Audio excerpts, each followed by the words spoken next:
I started a project with the aim to tackle a worldwide issue. What better place to start than the contents of a garbage can? Ladies and gentlemen, what more opulent, sumptuous, and splendid way to change the world? Hence, the hazmat suit. However, I did accomplish my goal. I'm standing here today telling you this because I think that you may not recognize the power in your fingertips. We often look at the future like sand going through our fingers, but you can mold it. Are you curious? I should hope so. I didn't wear this hazmat suit because it brings out the color in my eyes. I want to make our world as well-equipped and well-maintained as possible. By the end of this presentation, you'll understand the strategies that I've taken to do so. What's more, you'll learn how to do the same process yourself. I always thought about resources in the traditional perspective. Water, solar power, wind, chocolate. I understand that now this may not be the only kind of resource we have. Now, until we find a way to populate other planets, and I know Elon Musk is trying, the future physical state of planet Earth is our future collective home. What's more, even if we do find a way to go on wild space expeditions across the universe, that doesn't mean we should destroy our planet. Safeguarding and optimizing resources is clearly in our best interest, for our generation and for ones to come. Now, I want to ask you a question. What's a resource? Anybody? A resource is something that is useful to humanity. What's garbage? Something that's not useful to humanity. There's a very thin line between these definitions, and it's exactly this thin line that piqued my curiosity and captured my interest.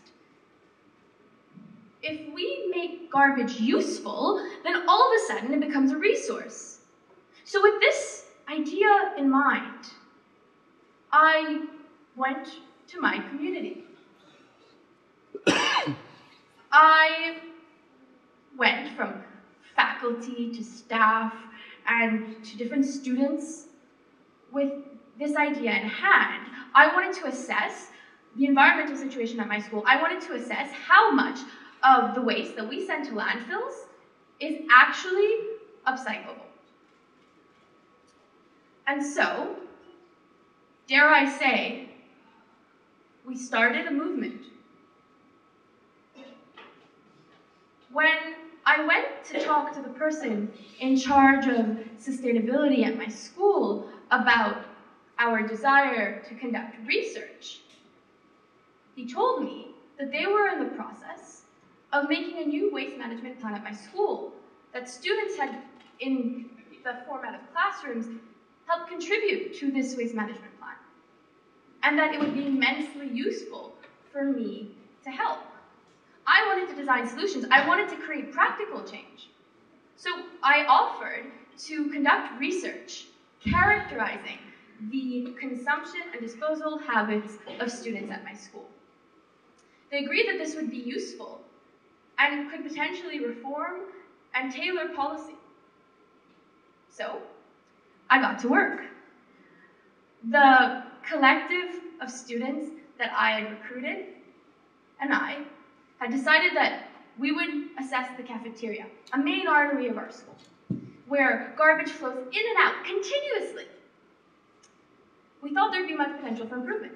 So we put on our hazmat suits, took a bunch of pictures posed like Ghostbusters, and got to work. Our hypothesis was that we could improve, remember? And we were right.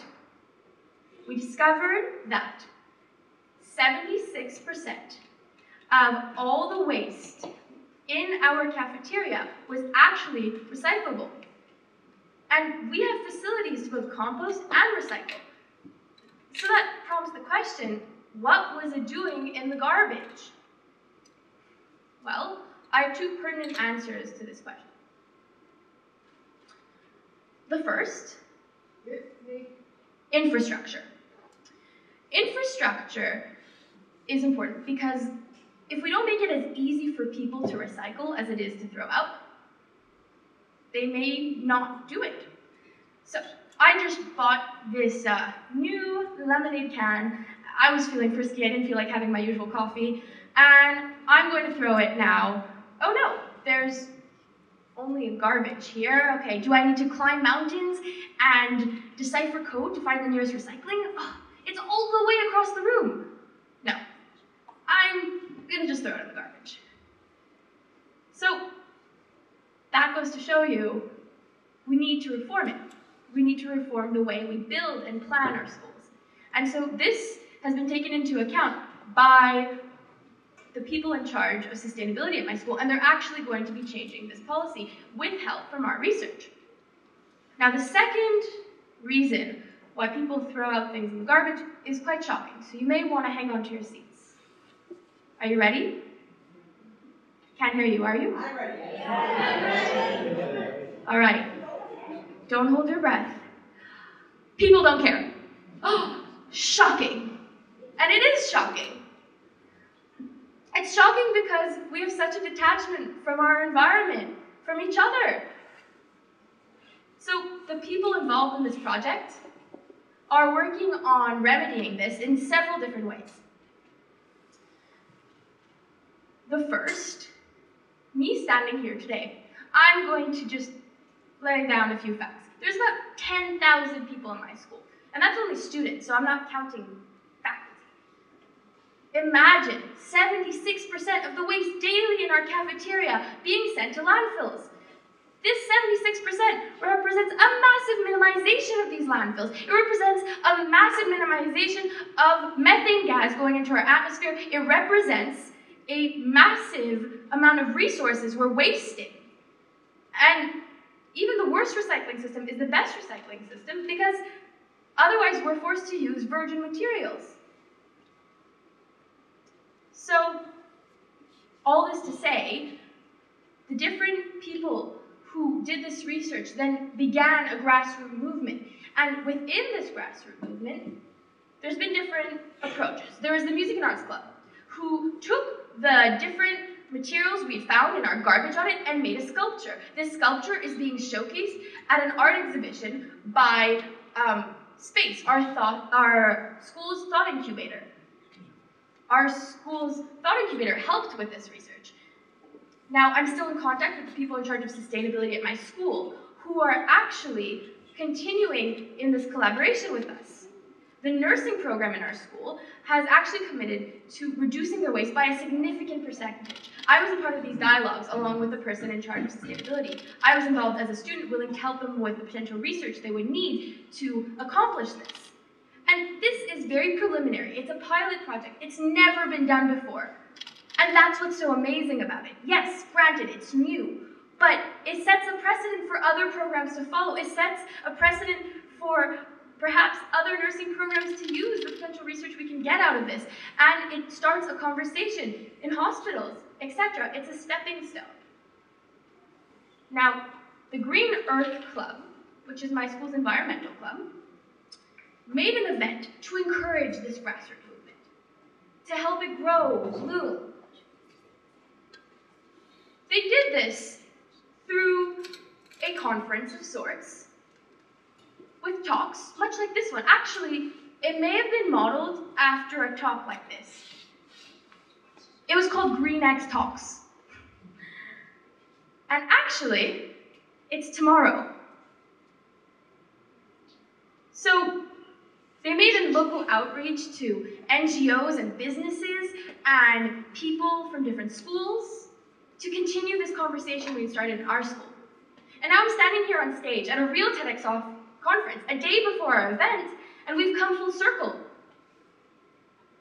I've sprouted this movement in my community, and slow but steady, it's grown. It's time to plant the seed elsewhere. And that's why I'm standing here in front of you.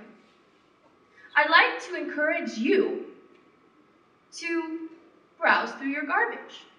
This may be the first time you hear someone ask you to do so. And I'd like you to see what you consume, what you dispose. It's really changed my perspective. What's more, I'd like to cordially introduce you to your ecosystem. Can everyone wave at each other?